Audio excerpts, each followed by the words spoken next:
എന്റേത് ഇപ്പോഴേ അവള് വരൂല മേക്കപ്പ് എല്ലാം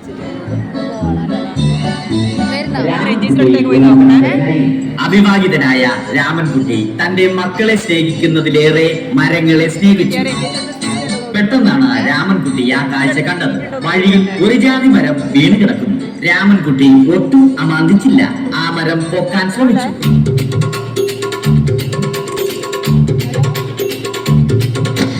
നടക്കുന്നില്ല.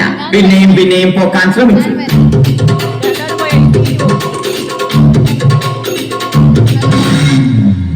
നടക്കുന്നില്ല.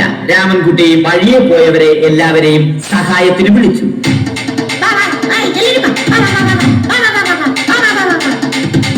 ആരും വന്നില്ല. അവസാനം കുടുംബശ്രീ യൂണിറ്റിൽ തൊഴിലുറപ്പിന് പോകുന്ന പെണ്ണുങ്ങളെ സഹായത്തിന് വിളിച്ചു.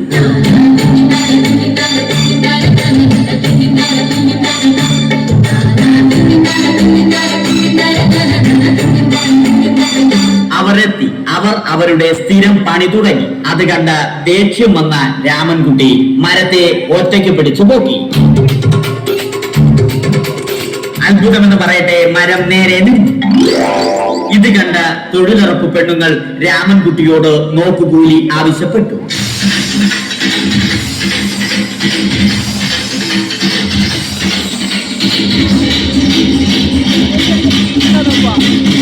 പോക്കറ്റില്ലാത്ത ബനിയൻ ധരിച്ച രാമൻകുട്ടിയുടെ പോക്കറ്റ് വരെ കീറിയിട്ടാണ് പെണ്ണുങ്ങൾ പോയത്.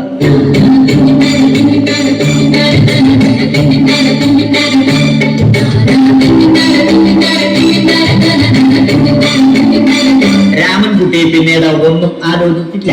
മരത്തിന് ഫാക്ടംബോസ് 2020 സെപ്റ്റംബർ 14 നൽകി. മരം തഴച്ചു വളർന്നു. ഇത് കണ്ട് രാമൻകുട്ടിക്ക് സന്തോഷം വന്നു. സന്തോഷം വന്നാലും ദുഃഖം വന്നാലും രാമൻകുട്ടിക്ക് മരത്തിനു ചുറ്റും ഡാൻസ് കളിക്കുക എന്നുള്ളത് രാമൻകുട്ടിയുടെ മാസ്റ്റർ പീസ് ആയിരുന്നു. ആ മാസ്റ്റർ പീസ് രാമൻകുട്ടി ഇവിടെയും എടുത്തു.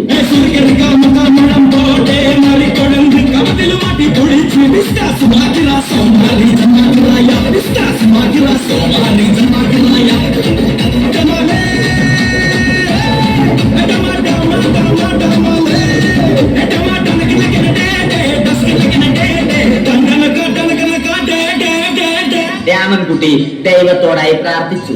നിങ്ങൾ എനിക്ക് ആയുസ്സും ആരോഗ്യവും തരൂ. ഞാൻ മരങ്ങളെ സംരക്ഷിച്ചു കൊള്ളാം. കാരണം മരം ഒരു വരമാണ്. അവന്റെ പ്രാർത്ഥന ദൈവം കേട്ടു. ആ മാവിൽ നിന്നും വീണ തേങ്ങ രാമൻകുട്ടി മോങ്ങാതെ ഇരുന്നു തിന്നു.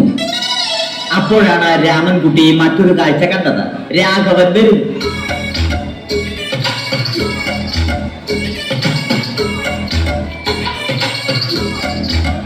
മരം മുറിക്കൽ ഹോബിയാക്കിയ, അതിലുപരി ജോലിയാക്കിയ രാഘവൻ മരങ്ങളുടെ ശത്രുവൻ. മരങ്ങൾ മുറിച്ച് ഫർണിച്ചർ പണിയുന്നത് തെറ്റല്ല. അവനെ ഇതിൽ നിന്നും പിന്തിരിപ്പിക്കണം. അവർ തമ്മിൽ ഒന്നും രണ്ടും പറഞ്ഞു.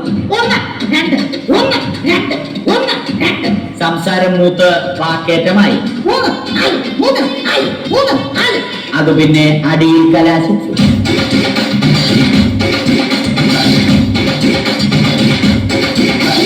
നല്ല മനസ്സിന് ഉടമയായ രാമൻകുട്ടി കംപ്ലീറ്റ് അടിയും വാരിക്കൂട്ടി. ഒടുവിൽ രാമൻകുട്ടി സർവ്വധൈര്യവും സംഭരിച്ച് രാഘവനോടായി അലറി. മനസ്സലിഞ്ഞ രാഘവൻ രാമൻകുട്ടിയെ അരികിൽ വിളിച്ചു. കൈവാക്കിന് കിട്ടിയ രാമൻകുട്ടിയെ രാഘവൻ ഒട്ടിയാക്കി മരത്തിലൊട്ടിച്ചു.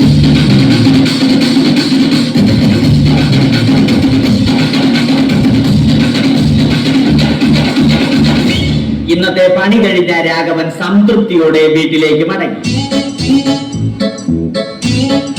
തനിക്ക് തല്ലി കിട്ടിയാലും മരത്തെ രക്ഷിക്കാൻ പറ്റിയ സന്തോഷത്താൽ രാമൻകുട്ടി മരത്തെ കെട്ടിപ്പിടിച്ച് പൊട്ടി പൊട്ടി കരഞ്ഞു.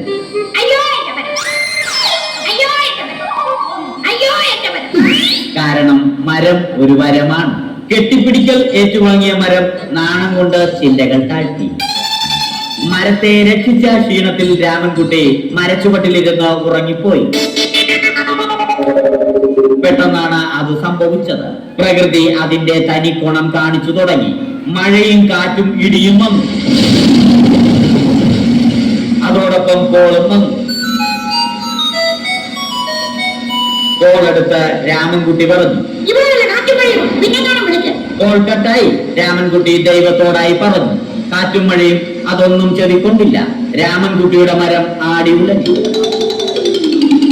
രാമൻകുട്ടി ദൈവത്തോടായി വീണ്ടും പറഞ്ഞു, മരം ഒരു വരമാണ്, മരത്തെ ഒന്നും ചെയ്യരുത്. വരം കിട്ടിയതുപോലെ രാമൻകുട്ടി തന്റെ ചൂണ്ടുവിരൽ കൊണ്ട് മരത്തെ താങ്ങി നിർത്തി. ചൂണ്ടുവിരൽ വളഞ്ഞ് ചൂണ്ട പോലെയായി.